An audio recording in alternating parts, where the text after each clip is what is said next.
सबका काम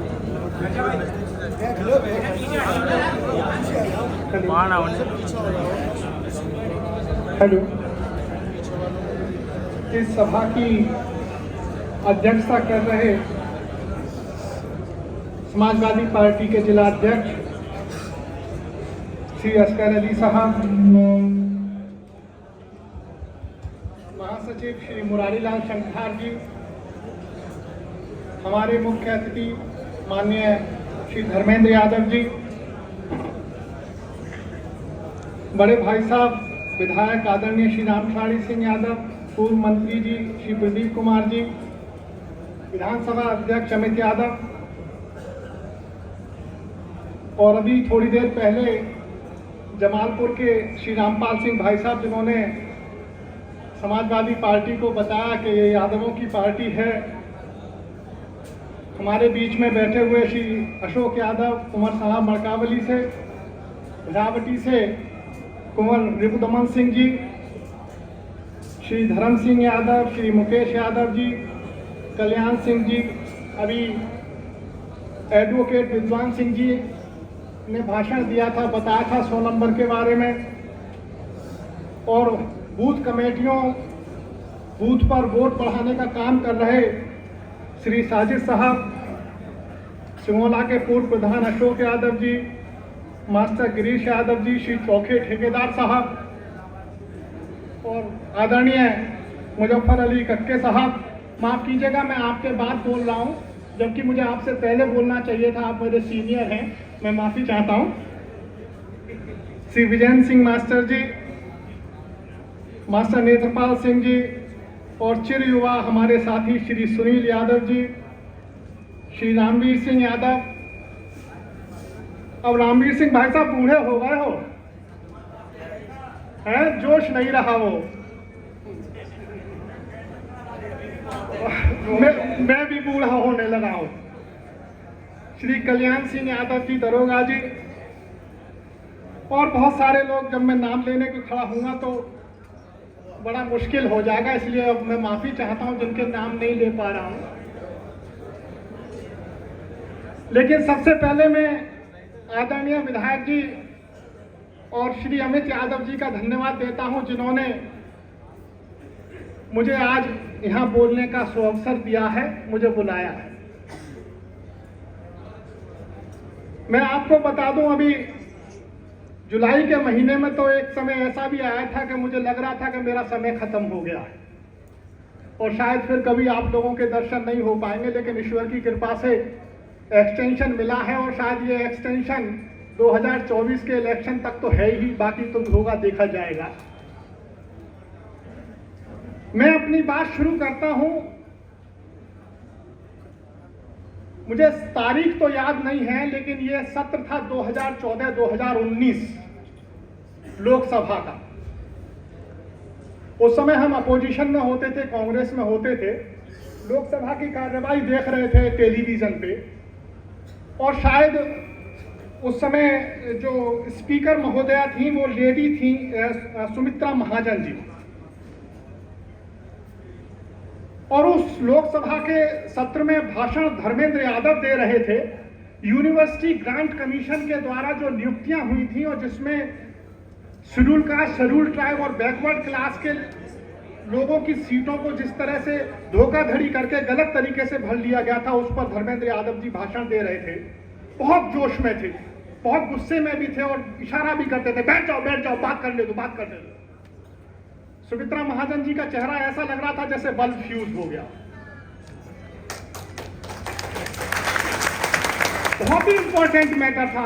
मुझे अब फिगर याद नहीं है, लेकिन हजारों ऐसी वैकेंसी थी जो कि बैकवर्ड क्लास की थी, जो कि शेड्यूल कास्ट की थी, शेड्यूल ट्राइब्स की थी, लेकिन उनको खत्म करके संविदा पर अपर कास्ट के लोगों को भर लिया गया था। आपका हक सीधा सीधा मारा गया। शरद जी उस समय थे, हमारे नेताजी उस समय थे, लालू जी उस समय थे, लेकिन पता नहीं कहां से मन में एक बात आई कि लगता है ये मिनी शरद यादव फिर से पैदा हो गया। क्यों रामवीर जी?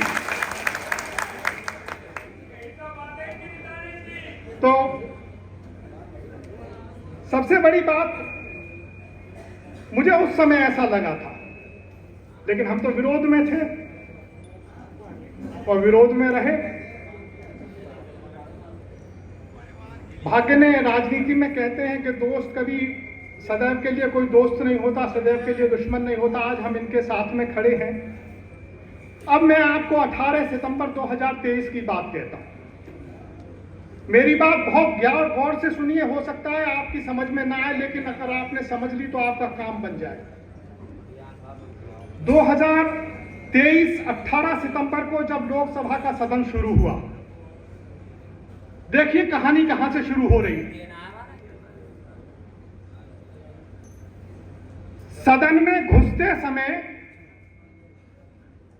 जो सांसदों को प्रति दी गई संसद की, उसकी जो प्रस्तावना थी, उसमें पंथ निरपेक्ष, एक शब्द है पंथ निरपेक्ष, जिसे धर्म निरपेक्ष भी हम कह सकते हैं, और समाजवादी, दो शब्द उस प्रस्तावना से इस सरकार ने हटा दिए।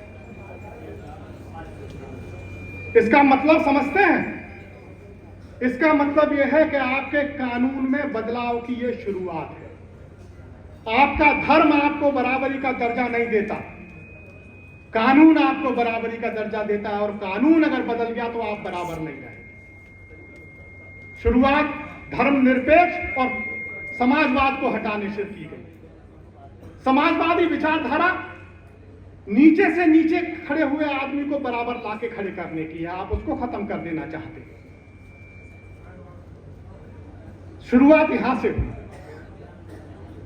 उसके बाद दूसरा झटका लगा, महिला आरक्षण बिल। कौन कहता है कि महिलाओं को आरक्षित मत दीजिए? हमारे समाज का सबसे आधा हिस्सा है और सबसे कमजोर तबका है, उसको आरक्षित कीजिए।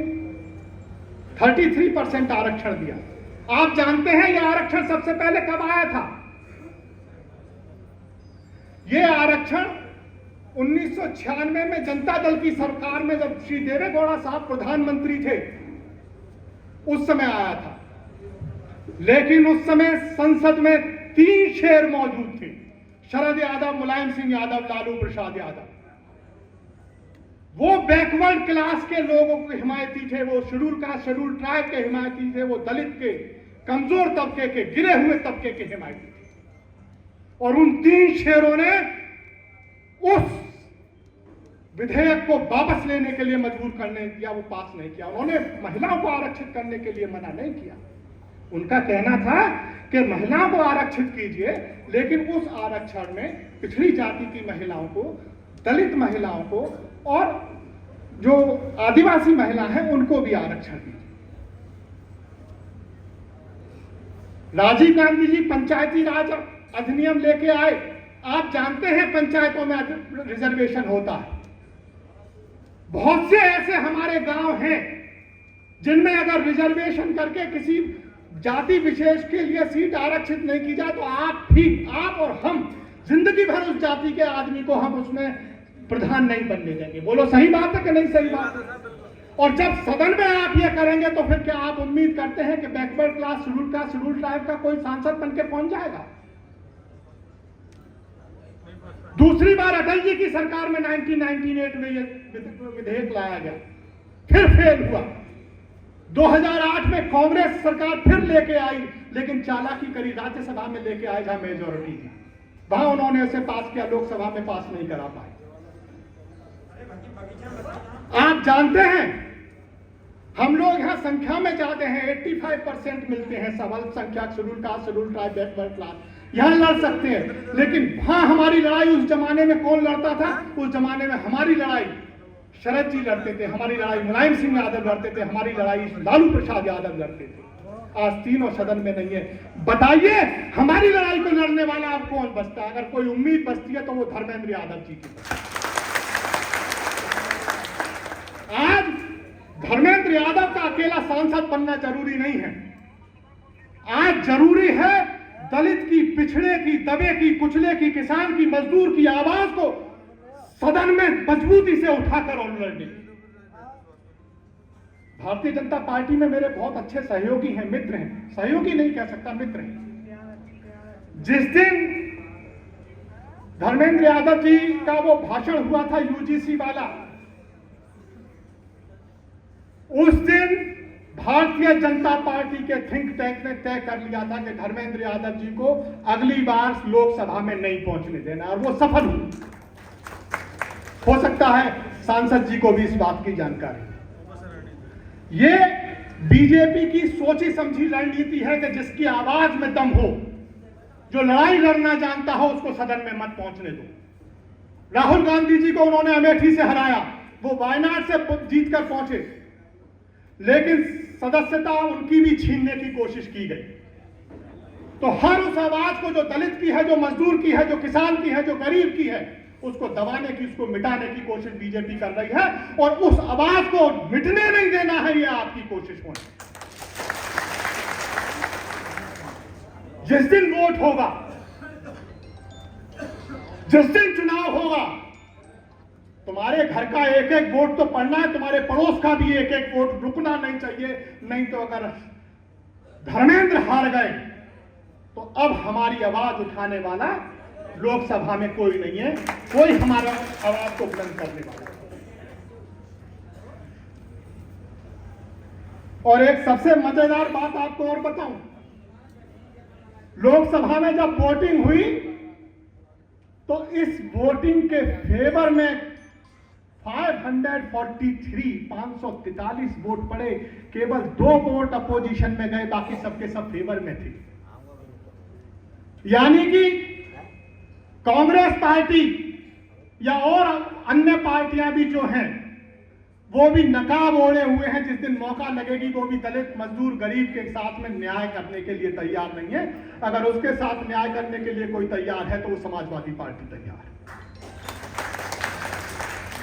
मैं इस बात को मानने के लिए तैयार हूं। अभी कई नेताओं ने चर्चा करी में उससे पहले के जो और बिरादरियों के वोट हैं वो हमें मिलने चाहिए। आप उन लोगों के बीच में जाइए, उनसे पूछिए कि चलिए हम यादव है, हम तुम्हारी लड़ाई लड़ते रहे, बात खत्म हो गई। अब तो तुम्हारे नेता सदन में हैं। अनुप्रिया पटेल बैकवर्ड क्लास की है, तुम्हारी सदन में है। मुख्यमंत्री, उप मुख्यमंत्री, क्या नाम है वो, स्टूल वाले मंत्री कहलाते हैं, केशव प्रसाद मौर्य जी, वो भी हैं।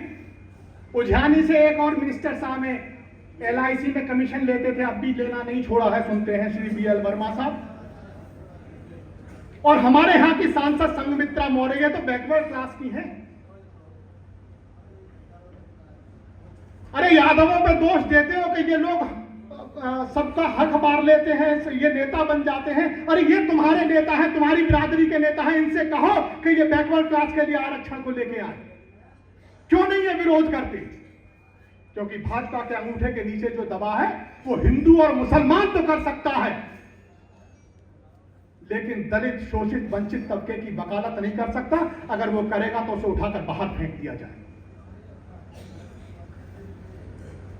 आप लोगों को एक किस्सा सुनाता हूं। मैं बहुत छोटा था, आंगन में खेल रहा था, गिर गया, मेरे दोनों घुटने छिल गए। और मेरी मां ने कहा, बेटा अरे चींटी मर गई, चींटी मर गई, चींटी मर गई। और मैंने घुटने छोड़ दिए और वो चींटी देखनी शुरू कर दी कि चींटी कहां मर गई। आपके साथ यही हो रहा। मैं आपको बताता हूं, हम किसान वर्ग से आए हुए लोग हैं।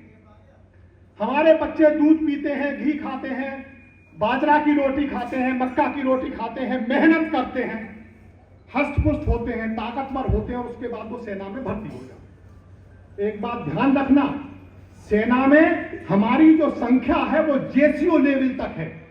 कौन? सिपाही हैं, सूबेदार हैं, हवलदार हैं, मेजर सूबेदार हैं, इससे ऊपर नहीं है हम लोग।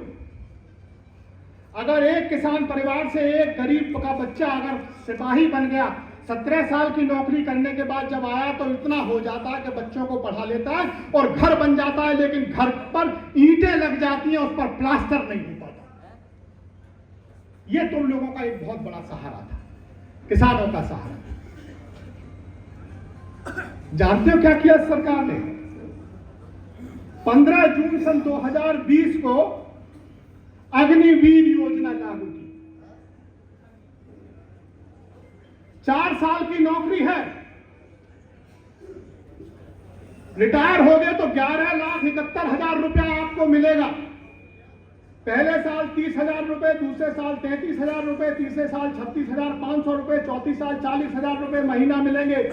और जो 100 भर्ती होंगे उनमें से 70 बाहर कर दिए जाएंगे, 30 के 30 रह जाएंगे। भाभी 17-18 साल की उम्र में जो नौजवान भर्ती हुआ वो 23-24 साल की उम्र में घर लौट के आ जाएगा। क्या लेके आएगा? 11,71,000 रुपए, जिसमें उसका भी योगदान है। क्या करेगा फिर? ये जो तुम्हारे बच्चों के साथ, तुम्हारी आर्थिक स्थिति के साथ जो धोखाधड़ी करी है, किसी मुसलमान ने करी है? देश तो मुसलमानों से खतरे में है ना, हिंदू तो मुसलमानों से खतरे में है ना। ये उसने किया है जो हिंदूवादी पार्टी है, जो सबसे ज्यादा तुम्हारा हित कर दे की बात करती है। ये बैकवर्ड क्लास के आदमी के, नौजवान के साथ इन्होंने मजाक की है। फार्मर्स बिल, किसानों का बिल लाए। किसानों का बिल जिस समय चल रहा था, मैं उस समय गांव गांव घूम रहा था, ये 2020 में आया। और मैं यहां गांव में जाकर लोगों से बात करता था, तो जानते हो मुझे क्या जवाब मिलता था? अरे साहब, ये तो पंजाब और हरियाणा के किसानों को मामलो है, बड़े बड़े किसान है, बड़ी बड़ी बातें हैं, उन्हीं के ताई नुकसान ज्यादा है, वो ता से लड़ रहे हैं, हम तो चैन में हैं। अरे यारो, जब गेहूं पिसेगो तो घुल कहां बच जाएगो, ये क्यों ना सोचो तो तुम लोग। हिमाचल में सेब की स्थिति यह थी कि पिछले साल 2 रुपया किलो तक बिक गया, खेतों में सड़कें बिक नहीं पाए। उस आंदोलन में समाजवादी पार्टी का किसान मोर्चा पता नहीं क्यों सक्रिय हुआ या नहीं हुआ, मुझे जानकारी नहीं है, लेकिन हम लोगों का सहयोग अच्छा नहीं रहा। 2019 में सीएए आया, सिटीजनशिप अमेंडमेंट एक्ट, और हम लोग मुंह हिला रहे हैं। उन्होंने कहा सही है, आप जब मुल्लन की अकल ठिकाने आ जाएगी। हालत यह थी कि जब सीएए के खिलाफ मैंने नोटिस दिया